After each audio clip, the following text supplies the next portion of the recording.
So when a person ignores the law of cause and effect and commits negative actions of the body, mind, and the speech, they will suffer in any one of the states of suffering. This is what we talked about yesterday. But after the chance of meeting a person with wisdom who persuades them to pay respect to Ksitigarbha Bodhisattva, even if only for a short length of time, they will certainly be relieved from the states of sufferings.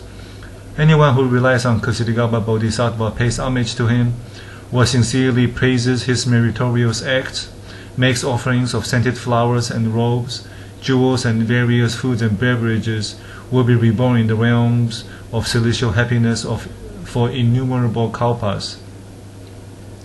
So realize this is not for you to take your money out and go and give it to somebody else. That means if you just think about Ksitigarbha Bodhisattva, talk about how good you think he is, or just looking at his picture from the internet through Google, that alone has tremendous benefit.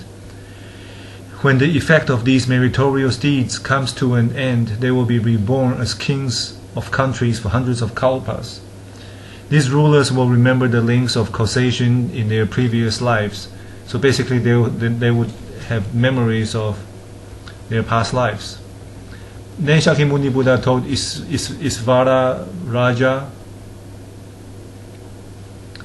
that because of the infinite powers of Ksitigarbha Bodhisattva proved to be so great, and the benefits he bestows on beings are so inconceivably boundless, that is why you Bodhisattvas must remember his sutra and endeavor to propagate it far and wide. So Buddha is basically saying to the Buddhist practitioners that spread the K-Sutra. Isvara Deva Raja then addressed Shakyamuni Buddha, the honored one of the world.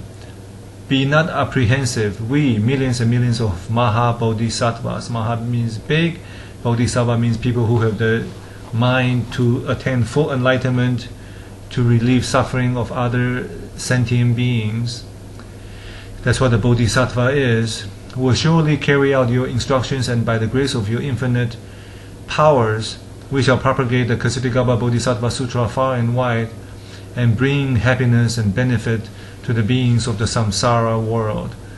Sea of suffering, that's what samsara means, which refers to our world. After this promise, Israva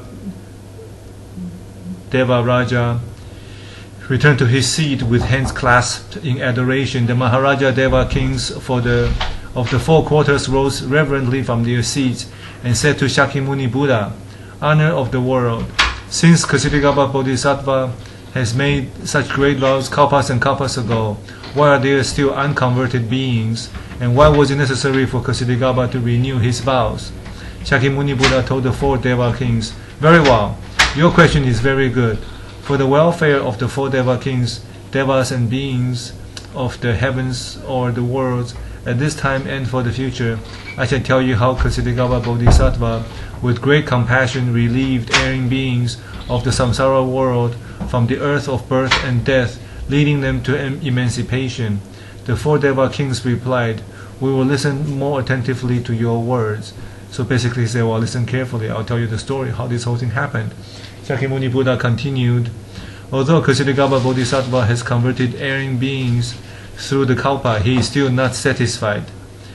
He has great pity for those who wander in sin, knowing that no matter how hard they try, they will fall back into erring actions again and again. They are like link grass, which spread far and wide. Therefore Ksitigarbha Bodhisattva has renewed his vows again and again. He has unceasingly tried to find upaya, devices or things suitable for saving the sinful and converting them to the eternal truth. He's finding different means and different techniques to do so. Then Shakyamuni Buddha spoke again to the 4 Deva kings, saying, if Ksitigarbha Bodhisattva encounters beings who commit sin by killing, he helps them to realize that such sins shorten their lives.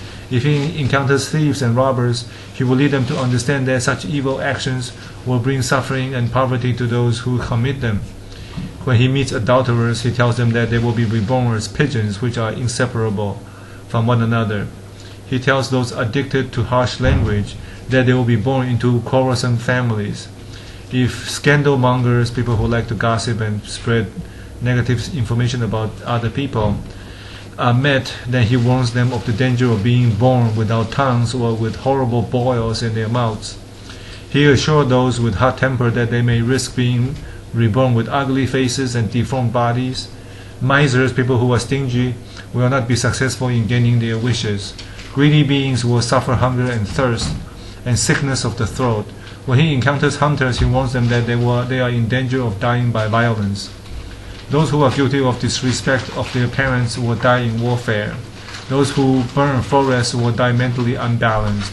Those who are unkind to stepchildren will eventually receive the same treatment. People who catch creatures in nets will be separated from their own children and families. Those who despise the triple gems, in this case Buddha, the Dharma, and the Sangha, but is also similar to Jesus, the Bible, and the churchgoers, or the Prophet Muhammad, with the blessing and peace of Allah be upon him, the Quran, and the Muslims, or the people who go to the mosques. Those are referred to as the triple gems. Any place where they spread the truth and try to help people to live better lives. Will be reborn deaf, dumb, and blind. These are consequences. Nobody deserves anything. Nobody is being punished. These are natural consequences of certain actions. Just like if I drink lots of water, I will end up going to the bathroom. Those who have no respect for the teaching of the Buddha are always reborn in the evil realms of suffering. Those who steal from temples will be reborn in hells for kalpas and kalpas, because these are instruments of liberation. When somebody ruins them, they are negative consequences because of they are blocking other people's seeking the path. We'll finish after this sentence. Monks and nuns guilty of sexual misconduct will be reborn as animals endlessly, because they set very example which prevents other people from studying and pursuing anything that the Buddha taught. Also, the laity will be included in this punishment if they are well instructed in the precepts but violate them. Those who know much is expected. Those beings who harm people with boiling water, fire, cutting, or otherwise injuring them will in their next life receive the same treatment. Those who encourage others to break the precepts or the laws or the rules shall be reborn as animals, always suffering from hunger. Those who are guilty of stupid extravagance will never get their wishes fulfilled. Human beings nowadays would use food, transportation, and clothing rather than to just stay warm and get to a place that they become a show of extravagance and status. So this is also being talked about. Those who are proud and look down on others will have low births. You discriminate against other people, and that same thing will come back to you. Gossips and talebearers will be reborn without tongues, or will have 100 tongues.